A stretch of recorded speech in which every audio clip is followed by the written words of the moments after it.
नमस्कार, मैं प्रद्युम्न तिवारी फलित ज्योतिष सूत्र कार्यक्रम के छठे भाग को लेकर के उपस्थित हूँ। मित्रों, आज हम कुंडली के 12 भावों के विषय में बातचीत करेंगे। तो आइए जान लेते हैं कि कुंडली के किस भाव से किस चीज़ का विचार किया जाता है। मित्रों, यहाँ पर 12 भावों के नाम लिखे हुए हैं। ये पहला भाव है तनु भाव, इसको लग्न भी कहते हैं। मित्रों, लग्न ही हमारा शरीर है। यहाँ से हम शरीर का विचार करेंगे। व्यक्ति कैसा होगा, मोटा होगा कि पतला होगा, लंबा होगा कि नाटा होगा, काला होगा कि गोरा होगा, सुंदर होगा कि कुरूप होगा, वो सब विचार यहीं से करेंगे। व्यक्ति का शारीरिक गठन कैसा होगा, बलवान होगा कि कमजोर होगा, उसका विचार भी यहीं से करेंगे। उसके बाद प्राकृतिक रूप से मिलने वाले सुख दुख का विचार भी यहीं से करेंगे। निश्चित रूप से सुख का विचार चतुर्थ भाव से किया जाता है, लेकिन कई बार ऐसा होता है कि व्यक्ति सुख के सभी संसाधन मौजूद होते हुए भी सुख नहीं ले पाता है। कई बार ऐसा होता है कि व्यक्ति के पास में बहुत सारी गाड़ियां, बहुत सारे बंगले और बहुत सारी संपत्ति है, लेकिन सुख नहीं ले पा रहा है।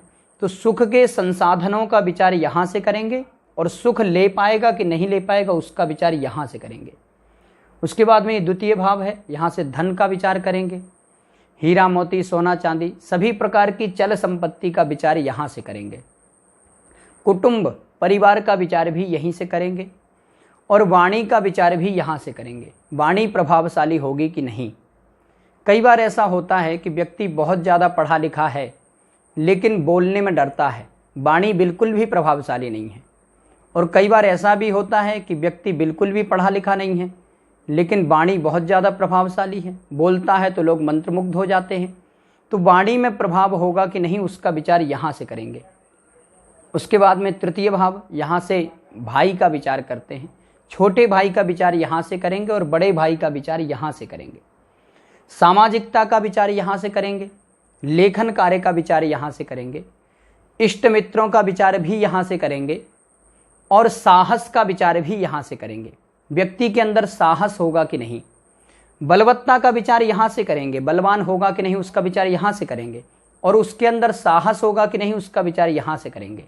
कई बार ऐसा होता है कि व्यक्ति बहुत ज़्यादा बलवान होता है लेकिन लड़ाई करने में डरता है। कई बार ऐसा भी होता है कि एकदम दुबला पतला है लेकिन लड़ाई करने में डरता नहीं है। तो ये साहस का विचार यहाँ से करेंगे। उसके बाद में चतुर्थ भाव, यहाँ से सुख का विचार करेंगे। भूमि, भवन, संपत्ति, वाहन आदि का विचार यहाँ से करेंगे। चौपाए जानवर, गाय भैंस आदि का विचार भी यहीं से करेंगे। सभी प्रकार की अचल संपत्ति का विचार यहाँ से करेंगे और चल संपत्ति का विचार यहाँ से करेंगे। माता का विचार भी यहाँ से करेंगे। उसके बाद में पंचम भाव, यहाँ से विद्या का विचार करेंगे। पढ़ाई लिखाई उसकी कैसी होगी उसका विचार यहाँ से करेंगे। उच्च शिक्षा का विचार यहाँ से करेंगे लेकिन शिक्षा का विचार यहाँ से करेंगे। मंत्र सिद्धि आदि का विचार भी यहाँ से करेंगे। कई बार लोग पूछते हैं कि ये सिद्धि हम करना चाहते हैं, क्या हो पाएगी कि नहीं, उसका विचार भी यहाँ से करेंगे।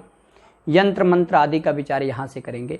अचानक लाभ का विचार भी यहाँ से करेंगे और प्रत्युत्पन्न मति, तुरंत सोचने की क्षमता, प्रेजेंस ऑफ माइंड का विचार भी यहीं से करेंगे।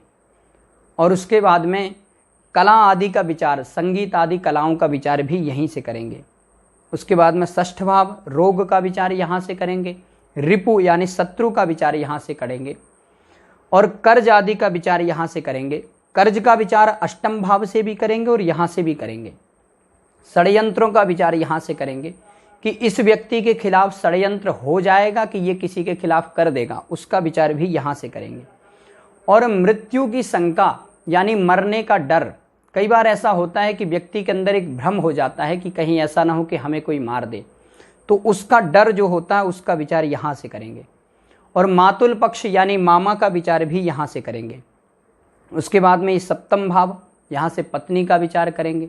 पार्टनरशिप का विचार करेंगे। व्यापारिक क्रियाओं का विचार यहाँ से करेंगे।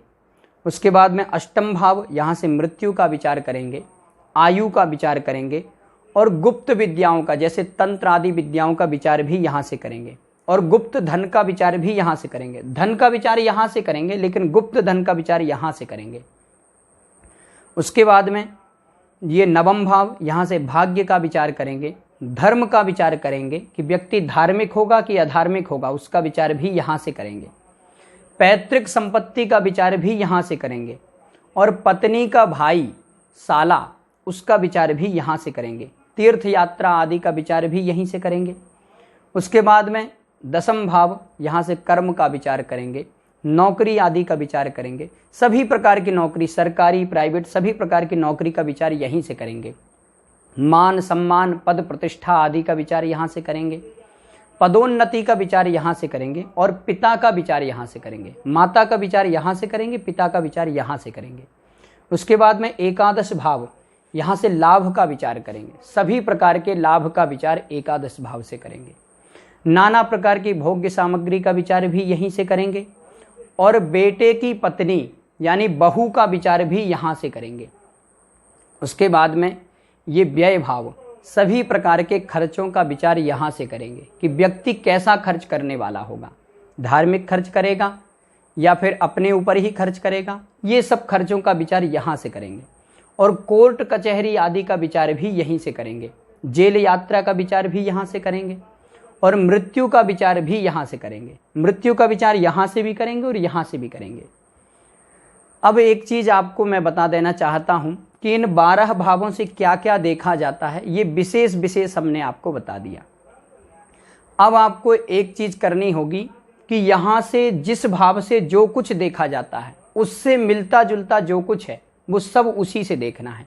जैसे यहाँ से हमने कहा कि तृतीय भाव से लेखन कार्य देखते हैं, तो अब आप यदि सोचें कि कहीं पर हमें जरूरी हस्ताक्षर करने हो, किसी जरूरी कागज पर जरूरी हस्ताक्षर करने हो, तो उसका विचार कहाँ से करें, तो उसका विचार भी तृतीय भाव से ही करेंगे। यहाँ से हम सामाजिकता का विचार करते हैं, तो फिर चुनाव का विचार कहाँ से करें, राजनीति का विचार कहाँ से करें, तो वो भी तृतीय भाव से करेंगे, क्योंकि सामाजिकता उससे मिलता जुलता है वो। ठीक ऐसे ही षष्ठ भाव से हम प्रतिस्पर्धा का विचार करेंगे, क्योंकि षड्यंत्रों का विचार और शत्रु का विचार हम यहाँ से कर रहे हैं, तो षड्यंत्र से मिलता जुलता प्रतिस्पर्धा प्रतियोगिता उसका विचार भी हम यहीं से करेंगे। ठीक ऐसे ही जिस भाव में जो कुछ देखा जाता है उससे मिलता जुलता जो कुछ है वो आपको वहीं से देखना है। यदि आप इस सूत्र को समझ लेंगे तो आगे फिर आपको ये पूछना नहीं पड़ेगा कि अब ये नई चीज़ है इसको कहाँ से देखें, जो कुछ मिलता जुलता उससे आप देख सकते हैं। आज इतना ही, नमस्कार।